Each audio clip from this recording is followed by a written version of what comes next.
Hey everybody, I'm Dr. Rena Walsinger. Today we're going to go over the latest in ChatGPT, which is currently on version 5.2.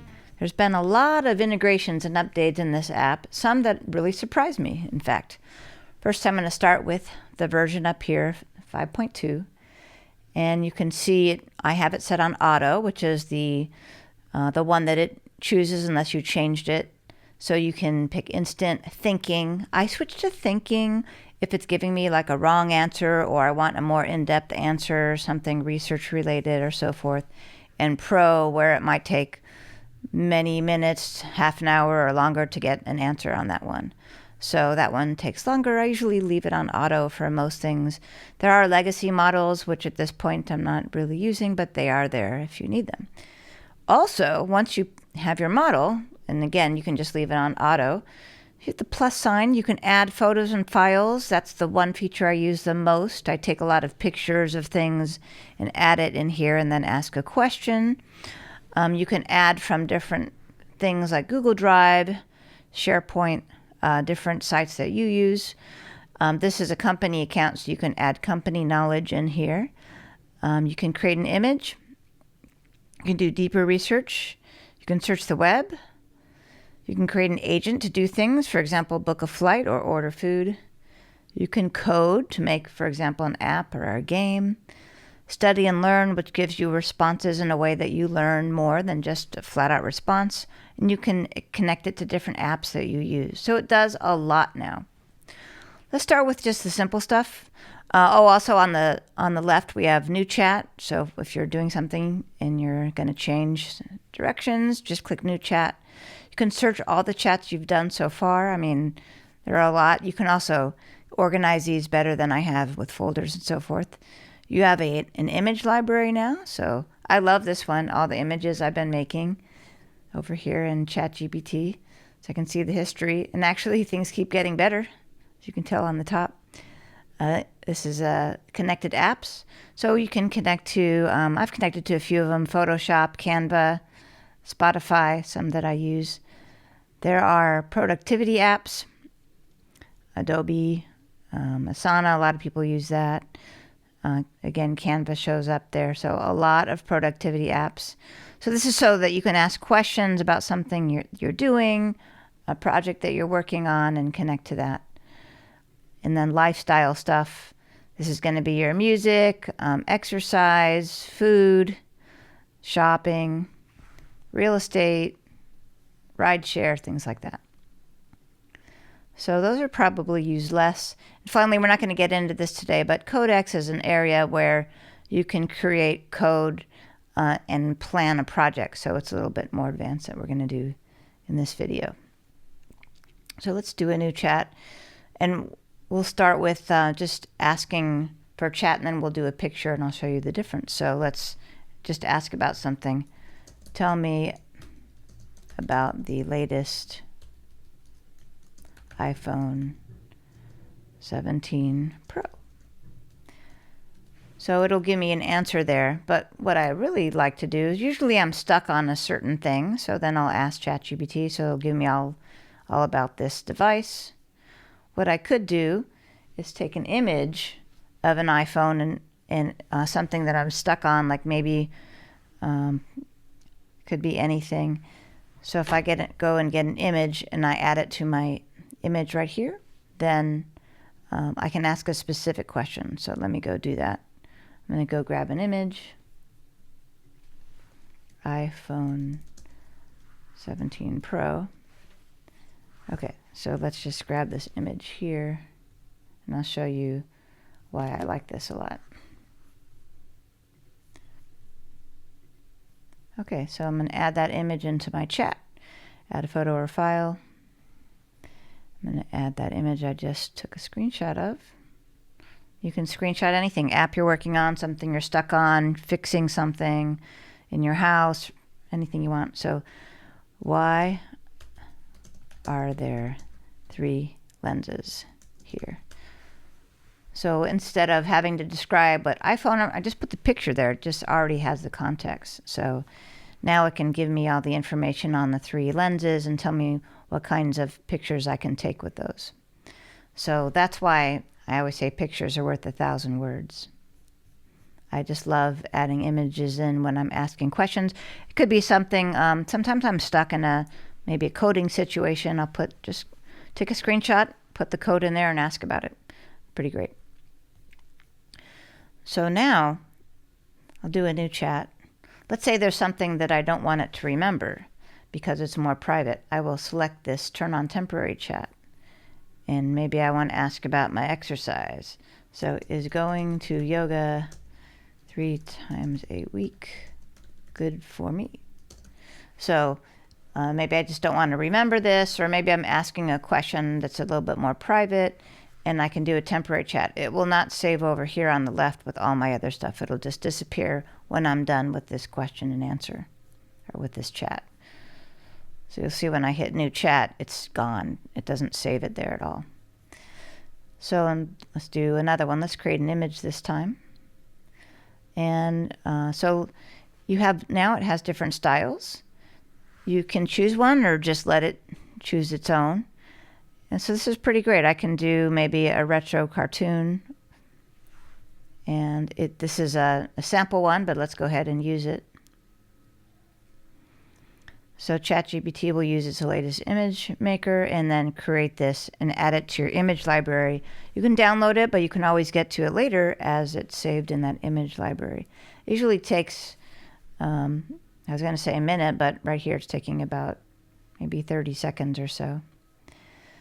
The styles are great because you have more predictable results unless you're really good at describing styles. So most applications are including a style area for you to choose and give you your more predictable results. In fact, some applications let you create styles and save them. So there it is, and from here I can edit this. I can add text to it. It is connected to my Adobe, so once I hit edit image, it'll go right to my Adobe and I can add text or change the color or take out characters or anything that I want. Okay. Notice on the left side there's also there's all my chats, but there's also an area called GPTs. So there is still a GPT store, and I've made a lot of GPTs, which you can see here. And you can always, if you have a pro account or a paid account, you can go and look at other people's GPTs, and you can do a lot of things with these. So they basically are a guardrail sitting on top of ChatGPT. I made one called a microphone master, so I can just click on one of the questions and it'll start answering that. It'll use ChatGPT's knowledge base, but within the context of microphones. So if I was going to the GPT library, I can just go into Explore GPTs, and there's thousands and thousands of these, again, free for paid users, and they're categorized here. So you can do, for example, productivity, so making videos, presentations, and so forth, research. Again, there's thousands of them. And so these are really helpful for certain activities, and most other language learning models have something similar to this. It even has imaging, which is DALL-E, so creating a logo, for example. There's a bunch of different kinds of those. And if you click See More under any of these categories, it'll have a lot more. So those are GPTs. To make one with my paid account, I can just hit Create and then start filling out the boxes and what I want it to do. It's very simple.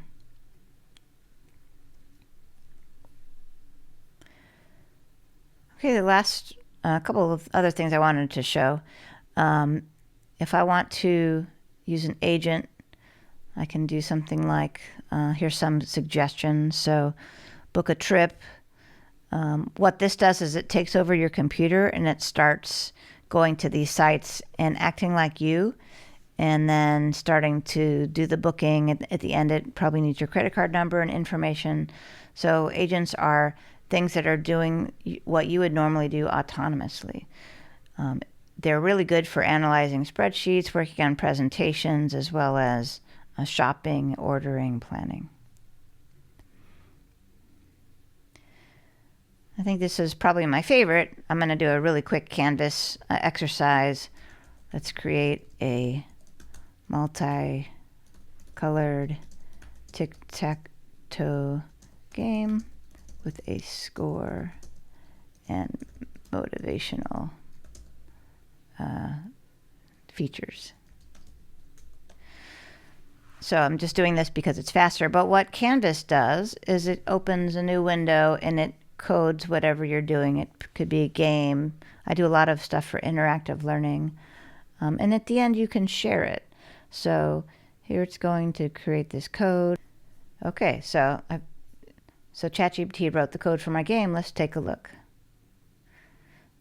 So I asked for a multicolored tic-tac-toe game with a motivational score. So let's see what it does here. And let's let it win. Okay, so I've got a scoreboard.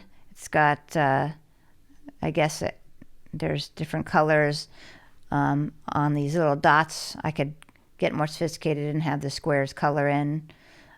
When it gets filled in, it actually has sound. So let's see if that works. Okay. So you can choose a color and then do this game. You can see how fast that is. Let me stop the preview. I can share it. I can create a link and share with other people in ChatGPT, members of my workspace, or I can make it private, or I can download this and copy it and share it in a place like GitHub, or even take all of this code to another app like Gemini and then share it from there. So a lot of options for sharing. The preview button, I think, is my favorite part because it really works really great for all of the things that you build. And finally, let's look at study and learn. So explain a topic to me, create a practice quiz. So let's explain a topic. It responds in a little bit different way. So it's helping you learn something. So let's do this.